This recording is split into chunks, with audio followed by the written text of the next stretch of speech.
So I'm not a Nazi, I'm not a fascist, I'm not a Marxist, I'm not any of these totalitarian ideologies, I'm not anti-Semitic, I'm not racist or anything else. I am a YouTuber with a history channel. I have many history videos on here. My philosophy is that I want to educate people on what happened in the past, explain why it happened, so that we can all learn from that and go, okay, let's not allow this, let's say the Holocaust, to happen again, right? That's the purpose of it, and that's the purpose of education, to get people to think, oh yes, this is what happened in the past, that's bad. How do we avoid that in the future? So that's what I'm trying to do here. So to those of you who pushed for Amazon to ban the sale of Mein Kampf, we're on the same side. I understand why you wanted this to happen, and I don't necessarily blame you for that.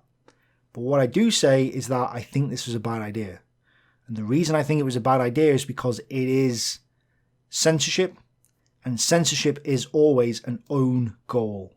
It hurts our side, it hurts those who believe in history, it hurts our side more than it hurts our enemies. And I have fought against Nazis in the comments, and I had a video about Hitler's ideology, and part of that video, you can find the timestamps to that. It's a 5-hour video, 107 sources, 350 odd references. I had there's a timestamp in that video in the description, which is entitled National Socialism's Fundamental Ideological Flaw, right? I have tackled this ideology on a few occasions. There's more to do. I've got to cover the Holocaust, etc. yet. I will do that. But I have fought again. I'm in the trenches. I'm fighting for the cause. And I think that this Amazon banning Mein Kampf, I think this is an own goal. I think this is going to hurt my ability to fight this, and it's going to hurt your ability to fight this as well. And I'll hopefully explain why as we go through this. So just know I'm on your side. I just don't think that your tactics are good. But we'll get into it. So this is a Guardian article, but it's presented by Yahoo Finance. Oh, Yahoo website. Amazon has banned the sale of most editions of Hitler's Mein Kampf and other Nazi propaganda books from its store following decades of campaigning by Holocaust charities. Booksellers were informed in recent days that they would no longer be allowed to sell a number of Nazi-authored books on their website, including Hitler's autobiographical Screed and children's books designed to spread anti-Semitic ideas among children. Now, I would have checked, but I can't anymore because it's been banned, but I'm pretty certain that these children's books were not in the children's section. I think they were in the history section. If they were in the children's section and they were being promoted to children, which I don't think they were, but if they were, okay, they just needed to be moved to the history section and not promoted. I've got quite a few books on history, World War II, interwar period, Nazism, non-Nazism, etc. And I have never been... Amazon has never once gone, hey, here's some Nazi propaganda. They never promoted it to me. Now, maybe I'm just not one out. Maybe lots of people are getting pushed, Nazi publication. I don't think so, but maybe. But I can't prove it either way or not because these things have been banned now. But I was never promoted these books, and I'm pretty sure they weren't in the children's section. In one email seen by The Guardian, individuals selling second-hand copies of Mein Kampf from the service have been told by Amazon that they can no longer offer this book, as it breaks the website's code of conduct. The ban impacts the main editions of Mein Kampf produced by mainstream publishers such as London-based Random House and India's Jayco, for which it has become an unlikely bestseller. I have Mein Kampf. Oh no! I have Mein Kampf because I'm a student of history. As in, I'm a historian on YouTube, and I'm trying to explain to people why the Holocaust must have happened. I need Mein Kampf in order to do that. That's why I have it. It's not because I'm a Nazi. I just want to make that very clear. But I have that edition of Mein Kampf. So, maybe that's partly why it's become an unlikely bestseller. Leading Holocaust education charities, plural, I think it was only one, but I could be wrong, Leading Holocaust educational charity and Jewish groups have campaigned since the late 1990s to stop Amazon from selling copies of Mein Kampf. But the retailer had traditionally defended the right of freedom of speech and the need for students to understand Hitler's thinking when it comes to selling a book which is legal to publish. Most Nazi publications are available to download for free from other websites, right? So A, you're not stopping the spread of it anyway, you're just banning the physical copy of it. Like, okay. I mean, freedom of speech, yeah, I'm obviously pro freedom of speech. Sticks and stones don't hurt you. But not only that, it's also a case of, if we have freedom of speech, they say something stupid, we can hammer them down. The point of freedom of speech is the best argument wins. We have the best argument. Therefore it wins. Censorship always backfires, as I'll explain that in a bit. So I think freedom of speech actually helps us, not hinders us. So I agree with Amazon there. And the need for students to understand Hitler's thinking, yeah, right? If you are watching this and you're a student of history and you're like, oh, I never read Mein Kampf, okay? The only way for you to get it now, well, I mean, there's other websites that do sell the physical copy, but let's just say they've made it harder for you to get a physical copy now, so you might be tempted to go and get the free-to-download download editions from other websites, which, you know, are going to be, some of which are going to be pro-Nazi. Hey! And also, are you getting the right, legitimate version? Because let's be honest, there are some poorly translated versions, there are some versions that perhaps have been edited by the Nazis to, you know, get rid of some of the things that maybe Hitler said, that he said hateful things and they've just crossed that out. Oh, no, he didn't say that. Are you going to get the right editions? Are you going to get the legit editions of it? This is what I mean. So the students of history have been hurt. Dozens of cheap Kindle ebook editions of Mein Kampf have also been deleted from Amazon's listings. Right, now, they've made the point of saying cheap because it implies, oh, it's cheap, so everyone can just get it, right? No, the reason why it's cheap, this is basic economics, the reason why it's cheap is because no one's buying it. If everyone was buying Mein Kampf, it would be incredibly expensive, okay? Like anything that people really want, it will end up being expensive. The fact that it's cheap proves that not many people were really getting Mein Kampf at any point. I mean, I've studied at university, you know, and so on. I didn't read Mein Kampf until like 2 years ago. So, you know, I've had plenty of opportunity to read it, and even as somebody who likes World War II and, you know, as in I'm interested in the battles and stuff, as somebody who's interested in interwar period and history in general, I've just never got around to reading Mein Kampf until a couple of years back. So, you know, it's not something that's on the priority list. And not only that, as I was told by my tutors, and as I'm sure some of you have been told, as you'll find out, the first 200 pages of Mein Kampf can basically be skipped because there's nothing in it, right? The first 200 pages of Mein Kampf are baby Hitler, right? Nobody cares about baby Hitler unless you really want to know Hitler's origin story, and even then it's like you're getting propaganda punched. And I know there's bits in there which isn't that bad, but the stuff you're really looking for is the second half of the book. But the point is that it's a really bad book. So that's part of the reason why it's cheap as well. Mein Kampf it's the best anti-Nazi book going. If you've not read it, I'm not saying read it, but just know this. If you ever decide to read it, you will understand how awful this book actually is. It's not in terms of, I mean, yeah, okay, yeah, it is racism. I'm not just talking about that. Yeah, obviously, it's Mein Kampf, it's going to be racism. We know that. What I'm saying is, it's terribly written. It's awful. It's, like, you read this and you're like, wow, Hitler was, I mean, whether he was insane or not is not the point. He was an idiot, right? You know, half the time you're like, just get to the point, Hitler. It's terrible. It's really badly written. It's almost as bad as Das Kapital. It's just terrible. So it is, in my opinion, one of the best anti-Nazi books going. And the best part is, there's documented evidence of this. A lot of the Nazis back in the day, back into the Third Reich, didn't read it either. They had it on their shelves. Oh, look, you know, but they didn't actually read it.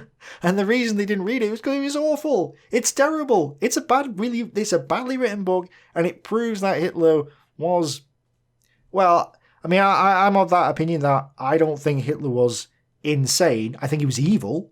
I don't think he was insane, but it just proves that he wasn't all there. Let's put it that way. And he was, maybe not a madman, but he had a screw loose. So I think anybody who actually reads Mein Kampf will go, yeah, that's Nazism's a bit stupid. I think that's what will happen, and I think a lot of people would agree with me with that. Maybe you can let me know. Did you actually read Mein Kampf and go, oh, I got converted? I don't think it's going to happen. I think anyone who reads Mein Kampf is going to be put off from Nazism completely. Either that, or they're already Nazi to begin with, and therefore just worshipping it regardless, right? Because I think that's the thing as well. It's like, yeah, okay, some Nazis will buy it, but they're already Nazis. So the point of, we're not, you're not really hindering them because they're just going to get a free edition anyway. So, basically what I'm saying is getting rid of Mein Kampf actually hurts us because people who, might be thinking, oh, maybe there's something to Nazism, will start reading Mein Kampf and go, no, no, there's nothing to this at all, right? It puts people off. So, but that's part of the reason why it's cheap, because it's terribly written. It's an awful book. So it's not because, it's cheap because they were pushing it or something like that. No, it's cheap because nobody was buying it. Along with Hitler's Amazon author, right, so they got rid of Hitler's Amazon author page. I love this, it's brilliant. So they got rid of Hitler's Amazon author page, which encouraged individuals to follow for author updates. Newsflash, Hitler is dead. He's been dead for a while. I don't think Hitler's going to be giving you many updates. And for information on new releases, because Hitler's still writing. But anyway, they got rid of that. Okay. The various editions of Mein Kampf have collectively had thousands of Amazon reviews. Well, I mean, yeah, obviously. With many individuals giving the book 5 stars. Note that The Guardian has not said what those 5 stars reviews actually said. Because I can't check and confirm this now because they've deleted the thing. But I've seen some books. There was one, Murray Rothbard's Man, Economy and State, I think it was. And one of the guys put 0 stars or 1 star. And he said, hey, it's great. It is a great book. I've read it. It's amazing. I wanted the physical copy. But this edition, the paperback edition, was really, really bad. And it's small print. You can't read it. And it was bad paper. And it was coming apart. So he wasn't disliking the book, he was disliking the publisher or that edition or whatever, right? And you get a lot of that. So, okay, many individuals were giving this book 5 stars. Perhaps some of them were going, hey, the Jayco version is a legit version. Hey, it's good. I mean, it is. It's a good copy of it. It's physically a good book. And, I like the fact on the back it's got Hitler's Lies, right? It's promoting another book. Point of the matter is, it's like, it's a legit version, it's good, So therefore, they might give it 5 stars for that reason. I'm sure there was some Nazi reviewers on there going, yeah, it was amazing. I'm sure that was happening, but I highly doubt that was the majority of them. Maybe it was. But even then, you go, well, okay, at least in that sense, then, if you think about it in perverse logic, but it's like, well, at least the Nazis are saying, okay, this is a legit version of the book. So, so I don't know. I wish I could look at it and confirm what exactly they were saying, but again, I can't now because it's been banned. Other Nazi publications, including the children's book, The Poisonous Mushroom, by Nazi publisher Julius Streicher, who was later executed for crimes against humanity after running the Nazi Durchstürmer Zeitung, have also been recently removed from Amazon's listings. Again, I've got plenty of books on World War II and whatever. I have never been promoted The Poisonous Mushroom by Julius Streicher. I think this is one of those things where Amazon doesn't really publish this sort of stuff. They don't push it. They're like, hey, you've bought Mein Kampf. Do you want The Poisonous Mushroom? I don't think they do that. I think it's just there and you have to type it in and find it. I could be wrong. Maybe they are. Maybe they were published. I don't think they were, though. So I just want to point out that I've never come across... In fact, until I read this article, I'd never even heard of it. I've heard of Julius Streicher, obviously, but I've never heard of The Poisonous Mushroom because I'd never had to really look into it. But yeah, I didn't know about this because I don't think they're pushing Nazi propaganda. It's just there to buy for those of us who are studying this, or if you're an idiot and believe in this, in the Nazis. ideology. Until recently, customers looking to purchase Strikers the Mongrel, never heard of it, were able to buy the illustrated children's guide to the Jewish question for £7.61. I mean, that's pretty cheap for an illustrated children's guide to the, it's pretty cheap. People aren't buying this, in droves, let's put it that way. The book described itself as offering a dozen stories about dangerous or harmful animals, each followed by an unflattering comparison to Jewry. So yeah, you can see why it's not very good in terms of, they're saying that, basically they're kind of saying the Jews are dangerous or harmful animals. That's what the Nazis are saying. And that's obviously not true. But again, it's like, well, I expect Hitler to be racist as I'm going into this, right? By the way, guys, Hitler's a racist, right? You're going to read Mein Kampf and go, yeah, I'm expecting him to say something bad against the Jews. You expect that because it's Hitler. Same when you buy Hitler's, or Strikers, whatever, you're going to expect that. So I don't think no one's going to be, well, again, you're either going to be already a Nazi and buying this stuff and be like, or you're going to be somebody who, like me, wants to understand Nazi ideology so that we can go, oh, yeah, this is why they were saying it, and understand it from that point of view so that we can go, okay, we now know what we're fighting against. We now know how stupid they are. We can now use that against them. So that, that's... So I don't think this is necessarily, again, the book is Nazi propaganda. Of course it's going to say this, but it doesn't mean that the people picking it up are necessarily wanting to be converted into Nazism, right? So we are students of history who are looking at this going, okay, this is what we can use against the Nazis, or, just for our own education in terms of, okay, I have a better understanding of what led to the Holocaust, right?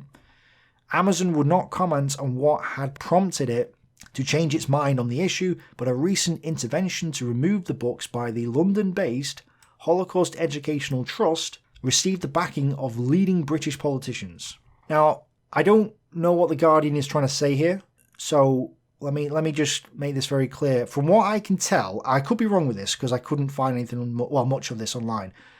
The only thing I found was this. MPs signed Holocaust Educational Trust Book of Commitment in Parliament. They have signed the book to pledge their commitment to Holocaust Memorial Day, honouring those who were murdered during the Holocaust, as well as paying tribute to the Holocaust survivors. I've found this. I'm sure that there could be more, but that's all I found. Maybe the leading British politicians did call for the removal of books from Amazon, but I'm not sure they did. I think this is just the Holocaust Educational Trust received the backing of leading British politicians, and then that trust then wanted to remove the books from Amazon. I think that's what's happened. I could be wrong, but I think that's what's happened here. But either way, I mean, let's not even go there. And this is not party politics, all of them. They're all in the same boat here. These guys are not to be trusted the best of days. One party recently, and I think you know which party this is, had a race manifesto. And it's a leading British party which got 30-odd% of the vote. Oops. So these guys are not to be trusted anyway, at the best of times. But, okay, fine. But the point of the matter is that a Holocaust educational charity or trust, whether you had the backing of leading British politicians or not, right, think about it this way. How can you educate people about the Holocaust if you're banning the primary sources that we can use to educate ourselves about the Holocaust, right? Think about it. I have Mein Kampf, and I read it, and I present some of the information, obviously not all, not the first 100 pages about baby Hitler, right? I skip that part, and I go and I tell you, hey, Mein Kampf says this, look at how Hitler was, against the Jews and wanting to fight in the East and doing all these other things, implement totalitarianism, so on and so forth. Hey, look how silly Hitler is. Let's educate you about, look how bad it is. Oh yeah, it's bad. Let's not do this again. Let's learn from this and move on and prevent this from happening again. Right? How can you educate people if you're banning the books, or you're censoring the books, or forcing people to go to websites that I wouldn't go to if I could really help it, right? To me, you're kind of going against your own mantra. I understand, I get it. You don't want to promote Nazism, you don't want to promote racism, you don't want to promote anti-Semitism and so on, but Amazon wasn't doing that anyway. But I can understand you want to fight these things, and I do too, but I don't think you're going to be fighting them very well if you're censoring their books and we can't learn from them, right? Education is about understanding and learning and thinking critically and, in a sense, looking at both sides of the argument so that we get the better argument, right? 2 + 2 is 5 or 2 + 2 is 4. You're going to go for 2 + 2 is 4. So regardless of how much they scream at you that 2 + 2 is 5 and put it, they can tell you, hey, 2 + 2 is 5 all they want, you're not going to believe it because it's a bad argument, right? Well, Mein Kampf is a bad argument, right? So as much as, I've read Mein Kampf, it's like, oh no, I've not suddenly converted into it. Why would I do that? I wouldn't.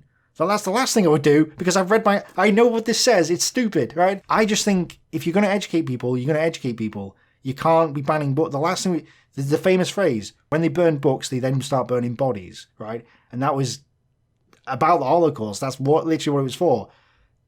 You're doing the same thing. You're banning the books. And all it's going to do is push people to this side. Because this is a thing as well. As I say, I'm in the trenches. I'm fighting against these Nazis. And one of the common arguments is the censorship of Holocaust denialism. They throw it back at us, right? So I understand why Holocaust denialism is bad, obviously. And I understand that, yeah, it offends people and so on. I get it. But they are using it against us.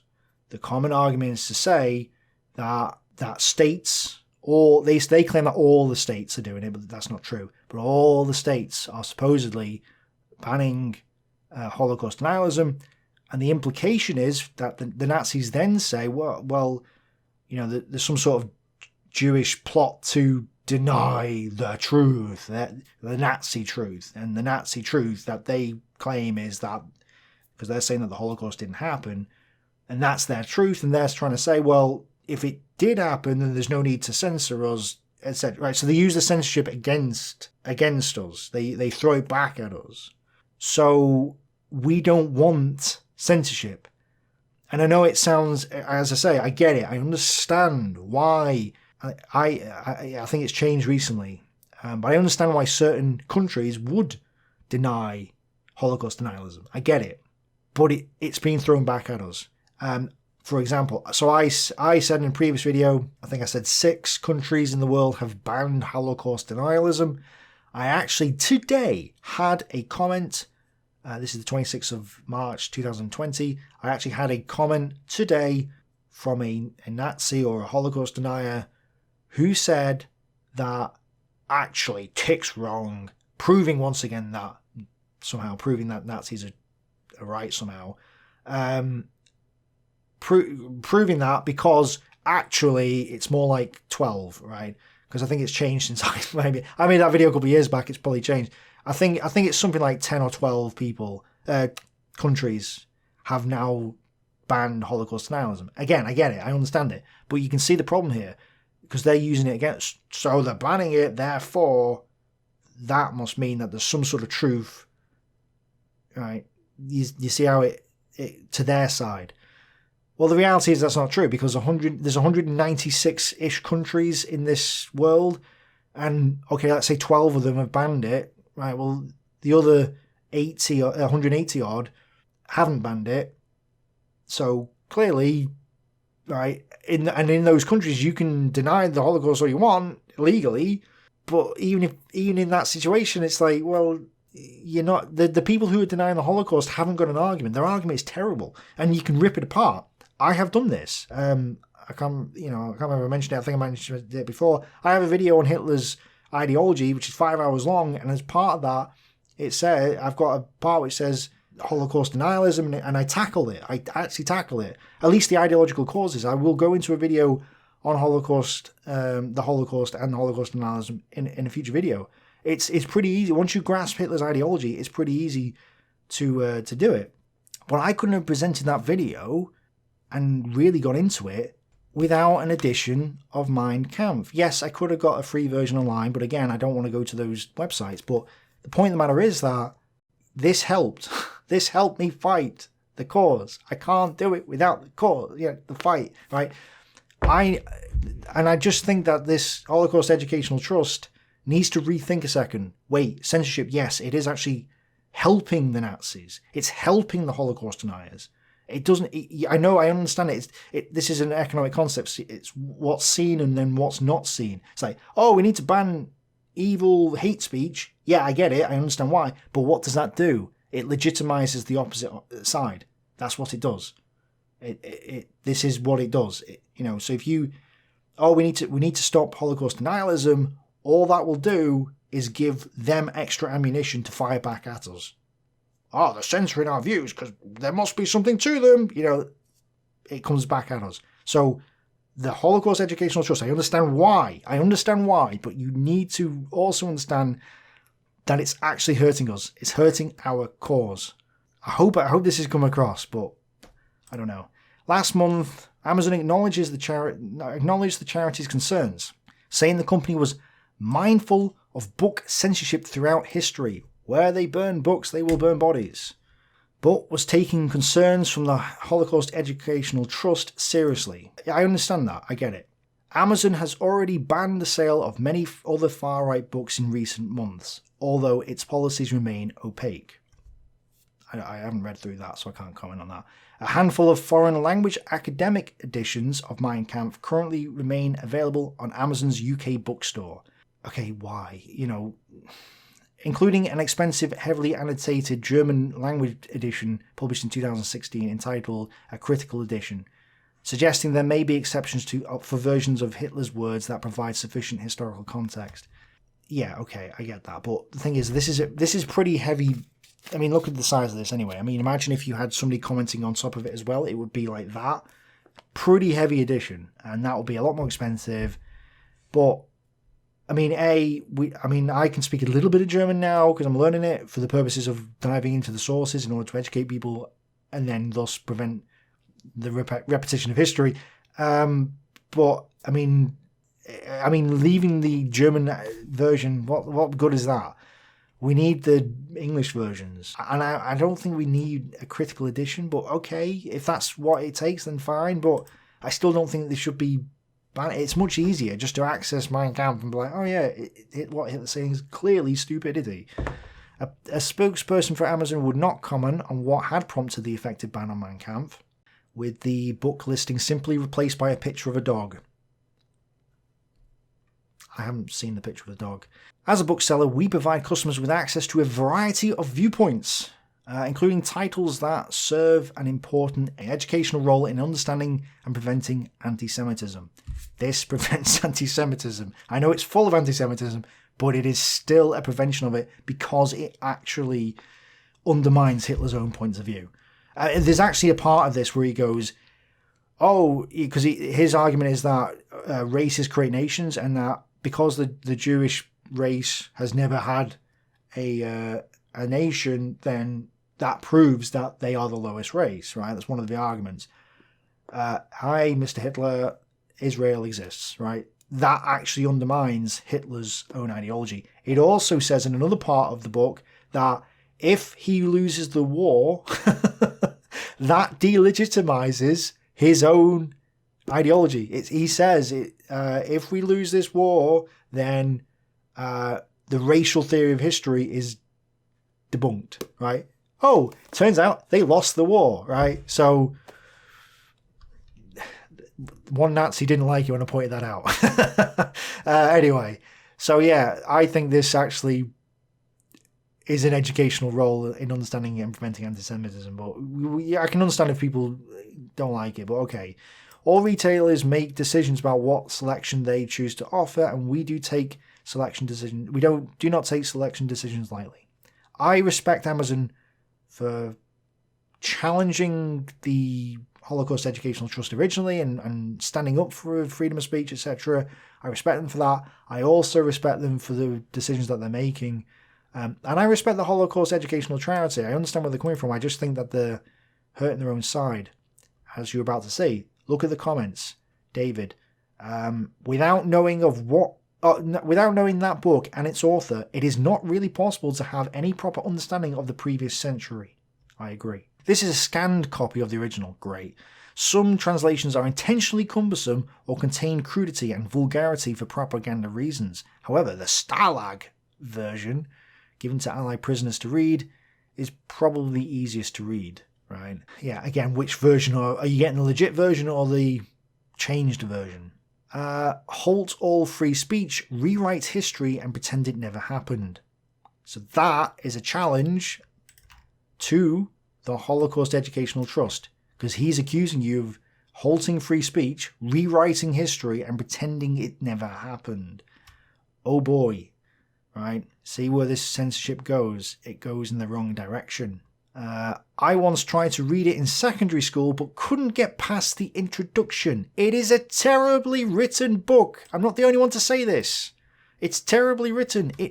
Somebody's disliked it. I think it was this idiot. But, it's such a bad book. It's terrible. It literally does. Nobody reads Mein Kampf and goes, oh, now I'm converted. Like, no one's going to do that. And David again, any form of censorship is wrong, no matter why. It's wrong because it backfires. That's the reason why. Paul. Funny how they keep wanting to remind us about the camps, etc., then tell us we must not forget, yet here they are wanting us to forget. So you can see how they flip it around. They use that censorship against you. I don't know if Paul's doing that or he's just saying, hey, this, you're undermining your own argument here. I don't know if he's saying that or not, but you can see how it's been twisted around, right? If reminding us of the camps, then telling us we must not forget, and then promoting censorship that makes us forget. Yeah, it's being used against us. And then this last guy, I'm not going to read that because it's propaganda. But yeah, so I don't know. Maybe am I wrong here? I don't think I am. I think this is a concern. I want history to remain available to all. I want history to be not censored. And I don't want politicians or certain groups going, yeah, we will allow this book, but not this book. I think that's a very dangerous, it's a road to serfdom, in a sense. So I want to now take you to the Holocaust Educational Trust website and their particular article on this. So I'm not going to go through all this because it kind of repeats some of the stuff that was already said. The Holocaust Educational Trust calls on Amazon to remove Nazi propaganda. The Holocaust Educational Trust are deeply concerned that Amazon are continuing to sell and promote anti-Semitic books written by a convicted Nazi official. So they're talking about The Poison Mushroom, which is Julie Stryker again, and so on and so forth. This is Karen Pollock, who is the chief executive of the trust. This book is obscene. It is worrying that distinguished publishers like Amazon would make available products that promote racist or hate speech of any kind, let alone those from the darkest period of European history. We have already raised our concerns about similar issues over the past decade. Right, the book is obscene. It's Nazi propaganda. Right, we know that. Anyone going into this knows this. They're either already Nazi or they're students of history. We know this. It's not a surprise. It is a worry. It doesn't matter what publisher it is, but Amazon's not promoting. There's a difference between Amazon. Amazon is a publisher, or Amazon is a retailer. They are not pushing certain products or not. They're making it available to students of history. And yes, this book does promote racist or hate speech, and I get the concern, but again, that's not the reason why anybody would pick. No one is picking up The Poison Mushroom to give it to their kid. I mean, no. Maybe some Nazis actually are, but I highly doubt it. Or even if they are, it's like, okay, fine. But those kids are going to get Nazi propagandized anyway by their parents, right? So having The Poison Mushroom or not, it's not going to affect that. The kid's still going to get the Nazi propaganda. Most people buying this book are going to be students of history who are looking into this for legitimate reasons, so that we can learn. Oh wow, yeah, look how racist these people are. Look how silly they are. Look how much they're promoting, the hatred of the Jews and whatever. Okay, let's learn from this.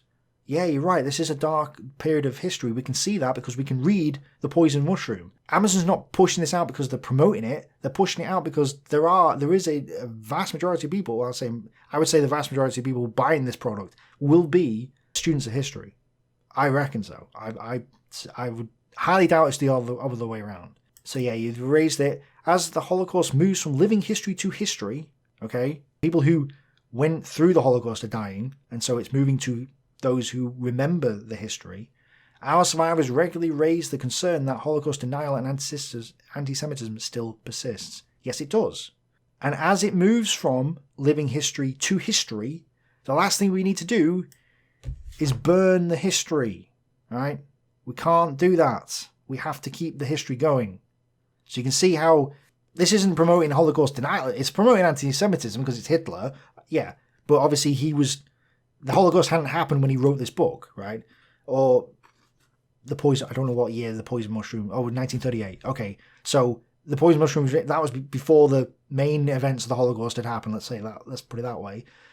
So these two books aren't pushing Holocaust denialism. They're pushing anti-Semitism. Yeah, you're right. But again, that's what Nazi propaganda does. It's not for students of history. We know this going into it. The Holocaust denialism is just going to be reinforced if you get rid of the history. If you ban Mein Kampf and the poison mushroom, right? And these people come out with, hey, if they say the Holocaust didn't happen, and they say, because another thing as well is a lot of them are saying that they're not anti-Semitic. A lot of the Nazis, and not all of them, but a lot of the Nazis are saying they're not anti-Semitic. Really? I actually did a video recently about how they claim that they were just racially conscious, which is the same thing.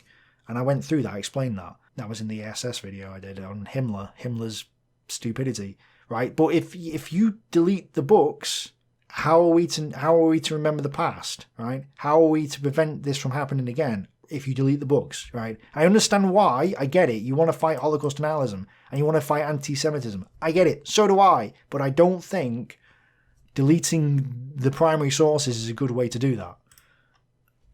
Maybe I'm wrong. We urge Amazon to do the right thing and remove this material from sale immediately. Audit what else might be on sale. If you'd have said, hey, Amazon, could you just put a thing above it saying this is Nazi propaganda, maybe a link to another book which, like, let's say, Telling Lies About Hitler by Richard Evans, something like that, a decent book on how Holocaust denialism, a book that fights Holocaust denialism, Richard Evans Telling Lies About Hitler, that'd be great. I can imagine something like that, but removing the book entirely? And review their policies prevent this ever happening again. I don't know. Nazi propaganda has no place in electronic bookshelves of our country. It does. The students of history need it. I need it. The Trust has written to Amazon to ask for an explanation and for these publications to be taken down with immediate effect. I get it, but I don't agree. So I'm not going to go through all of this because some of it's already been said, but this person said, I want to draw your attention to the availability of anti-Semitic books listed on your website. The poison mushroom. Specifically, the poison mushroom was used as evidence in the Nuremberg trials with the record stating, this book brands the Jew as a persecutor of the labor class. So, Marxism. As a race defiler, devil in human form, a poisonous mushroom, and a murderer. Okay, so you can see, it's interesting that the Nazis are calling them murderers. The front cover alone draws on long-standing and offensive anti-Semitic tropes. But if you don't read it, how would you? I've never read it, so I'm like, oh wow, okay, so I need to read this and understand Nazi. Because if it does promote the labor class, then it's like, oh great, that reinforces some of the points that I've made in previous videos about Hitler being anti-Marxist and stuff like that. So it's like, oh wow, okay, so that reinforces that. A race defiler that supports what he was saying in Mein Kampf, but again, you've banned it, so we can't learn from it. This is what I mean. And yeah, okay, the cover alone, it's Nazi propaganda. Of course, it's going to have a cover which is, I get it, but again, the people buying this, the vast majority are going to be students of history. As the Holocaust Educational Trust, we aim to raise awareness and understanding in schools and among the wider public of the Holocaust and its relevance today. Yeah. Yes. And banning the books prevents these students and the wider public from understanding the Holocaust and remembering it. This is what I'm concerned about. This is what I am concerned about. We believe the Holocaust must have a permanent place in our nation's collective memory, not if you get rid of the books. If you get rid of the books, we won't have the collective memory. See, this is the problem. How can you have a permanent... We want this to be on a permanent place in our collective memory, but we're going to ban it, right? It doesn't make any sense. I am sure you will understand that the ready availability of Nazi propaganda is an issue of profound concern to us at the Trust. I get it, but I think it's the seen and not seen problem.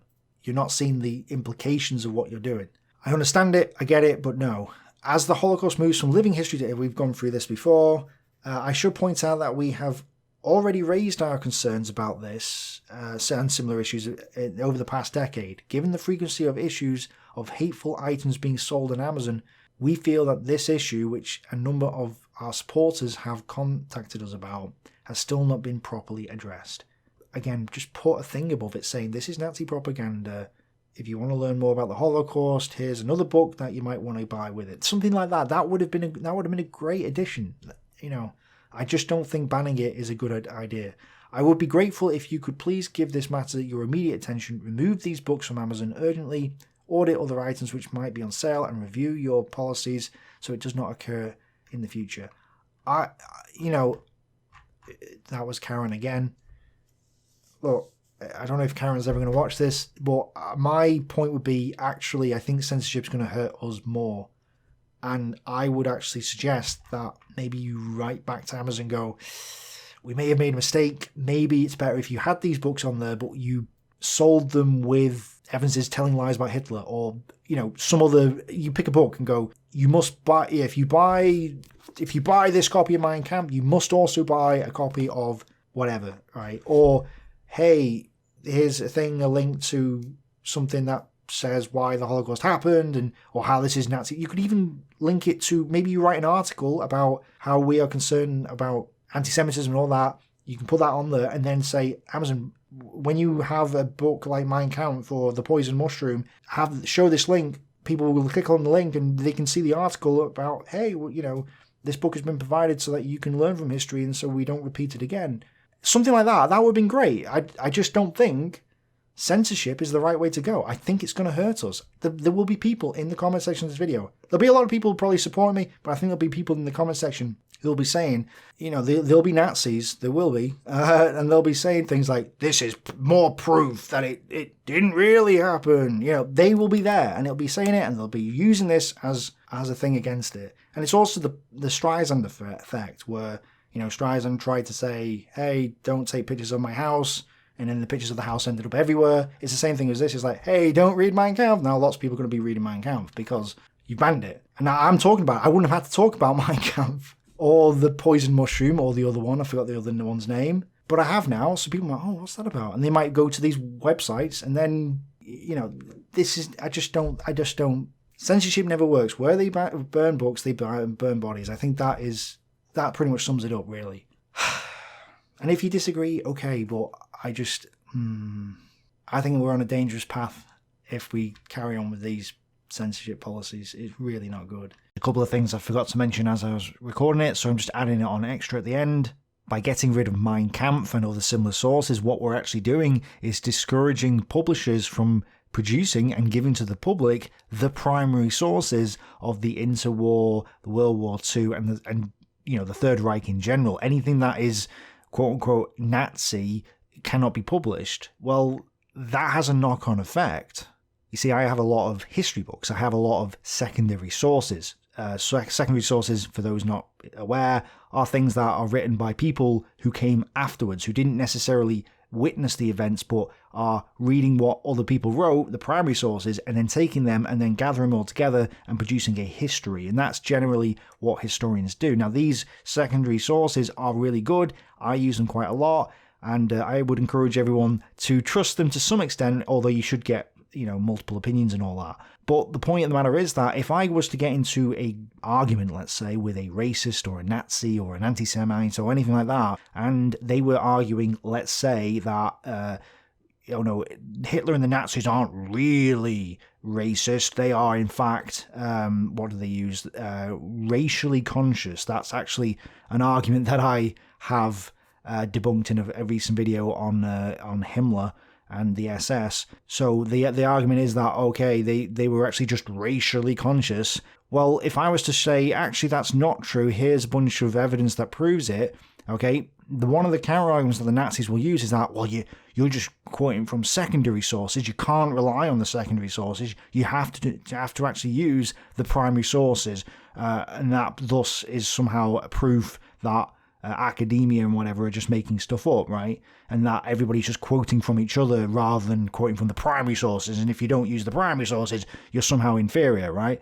Well, I can't combat that type of argument if I don't have access to the primary sources. So what I do, if I was to get involved in this sort of debate, which I have done, is use Mein Kampf and other primary sources in addition to the secondary sources, and then go say there's a convergence of evidence that proves that, yes, Hitler was actually racist, he wasn't just racially conscious or whatever, and this proves that Himmler was an idiot, etc. Now, I can't do that if I do not have access to the primary sources. And so the knock-on effect of not having access to Mein Kampf and all these other primary sources is that it actually weakens our side and, in a sense, makes the entire public ignorant of what was actually said and distrustful of the secondary sources because there is no proof to back them up because we haven't got access to those sources. In addition, by discouraging marketplaces, which is what Amazon really is, it's just a market, by discouraging marketplaces or shops from selling Mein Kampf, you're discouraging the producers of the books from publishing primary sources, but any other histories as well. Because if you think about it this way, so the publishing house hasn't had to produce Mein Kampf, it's already written, right? So they maybe had to translate it originally or whatever, but they didn't have to do any extra editing or anything like that. They could just grab the copy of Mein Kampf, throw it in the printing press, and give us a bunch of copies, right? So it's very low cost in that sense. So any sales that they make from it are going to give them quite a bit of revenue. That revenue, yes, it goes to the publishing house, but it encourages them to A, produce more primary sources because, hey, people want these primary sources because they have a need for them. And so, yeah, we'll happily quickly translate a few primary sources and send them out because it's cheaper cost than producing an entire history book, which takes many years and whatever else, and a lot of research, and a guy sitting in the archive getting paid, to do that. Etc. And then all the royalties of that, the publishing house doesn't have to give Hitler anything for publishing Mein Kampf. So it makes sense for them to produce Mein Kampf in addition to the other sources like secondary sources and history books, etc. that they are producing as well. And by discouraging people from producing or printing Mein Kampf and selling it, what you're actually doing is hurting the revenue and the profits of the historical community as a whole. So let's just imagine that there's a publisher publishing Mein Kampf, right? Mein Kampf is bad, etc., but they're publishing it, they're getting revenue and profit from that, and so what they can do is go, hey, there's a demand for history books, or at least primary sources. What we might do is take that profit that we've made and reinvest it for the hope of more profit. So we'll take the profit and give it to a historian, right, and go, hey, Mr. Historian, I'm going to invest in you now. Please go into the archive and either provide more primary sources for publication and or secondary sources as well, right? Because if you produce secondary sources, we can publish that and make even more profit, right? So producing Mein Kampf, yes, it is racist, but it gives revenue, it gives profit to the rest of the historical book publishing, source publishing community, and allows historians to go into the archives, etc., to produce this thing. It shows, hey, there's a demand for this stuff, right? And that demand encourages more books and sources, etc., to be published, which grows the historical community. By taking away Mein Kampf and other primary sources, it's less profit, it's less revenue, it's less investment in the historical community. It means less chance of a historian or fewer historians going into the archives and producing this stuff, and it discourages people from researching into the Third Reich and World War II and similar sort of subjects. So this is the economic principle of what is seen and not seen. What is seen is the anti-Semitism and evilness of Mein Kampf, which is true.